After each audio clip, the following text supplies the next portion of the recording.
here with Rob Greenwood, personal training director in Sparks, Nevada at Fitness for 10. Thanks for being with us, Rob. Hey, thanks for having me, Steve.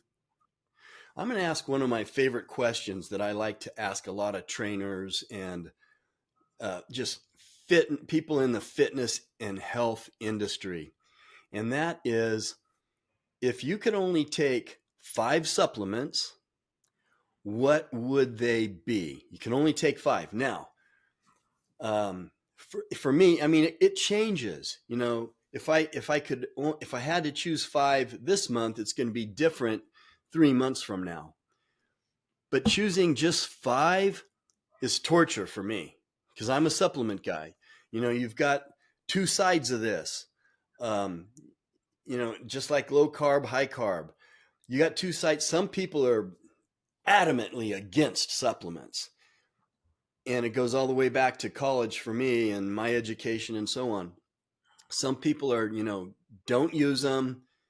They're stupid. They're all lies and that stuff I hear. To supplements are awesome and these are the ones I use. But for me, like I said, I've always, ever since college, I've been on the side of I use supplements. Now, what I've changed is been huge, and my whole philosophy has changed a little bit. And if you guys have questions on any of this stuff, put them in the comment section. So, Rob, right now, if you could only take 5 supplements, and it could be a protein powder, anything that would supplement your diet. It could be a vitamin, a mineral, an herb, any of those things. What would be your first one that you would choose? Um, I'll go with protein. Protein's going to be a staple in my supplement choice forever. A protein powder. Correct. What kind of protein powder do you use? I'd go for a standard one. Isolate whey mix. Isolate whey mix. Okay. So, yeah, that's obviously a very good protein. Do you ever change that, or it's always a whey isolate? Yeah, there's a bunch of different ways to get about it, but for a quick example, if I'm doing a lot of protein, I'm gonna go for an isolate after my workout for quick digestion and like pretty instantly recover. Okay. So first one is a protein powder. What's the second one you would take? I'd go with a multivitamin. That's definitely going to be a staple too. A multiple vitamin. Okay, so that's going to have all your vitamins and minerals in it, that type of thing. Oh yeah. Okay, third, what's the number 3? Third, I'm gonna put in a creatine powder. Creatine is awesome.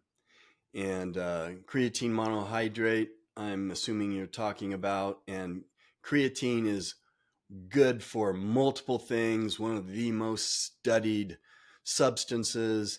And it does a lot more than help you get stronger and fill up the muscle cells. It's good for uh, your cognitive um, type of, well, your cognitive reactions and your cognitive function. It's really good for that. So, how about number 4? This is where I could start picking out of a hat, I believe.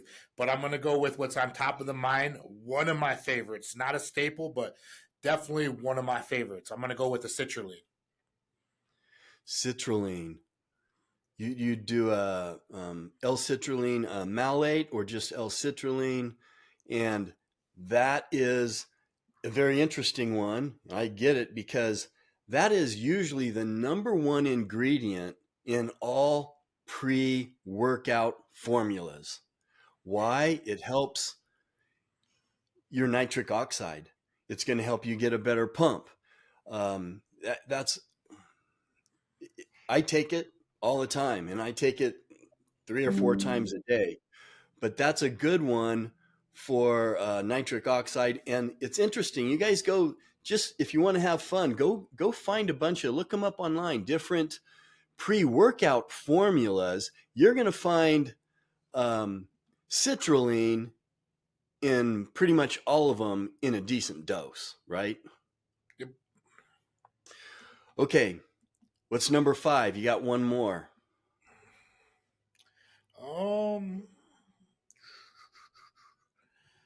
Would say this month it would be.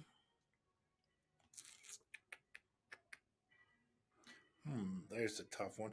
I'll go with some EAAs. Essential amino acids. Good choice. And how do you use those? When do you take them? For this tip for today, I'd be taking them for some fasted cardio. Fasted cardio. You guys know I am a huge advocate of essential amino acids. I pound them with my meals, or if I'm not eating a meal, I also take a lot of them. And again, essential amino acids do almost everything in your body. They're amazing, and your body needs them. Your body gets essential amino acids from proteins, mostly, the branched chain aminos come mostly from animal-based type products. But again, they don't just help you put on muscle. Essential amino acids make up enzymes and just have a lot to do with all chemical reactions in your body. So that got kind of tough for you at the end there, but it for me, it gets tough because there's like 10 I want to take and I got to cut it down to 5. But very interesting selection, Rob. Appreciate your input, and thanks for being. Now, real quick, how do they get a hold of you if they want to get you on social media? Awesome. Thanks for asking. It'd be Trained by Rob on any platforms. All right, thanks for being with us, Rob. Hey, thanks, Steve.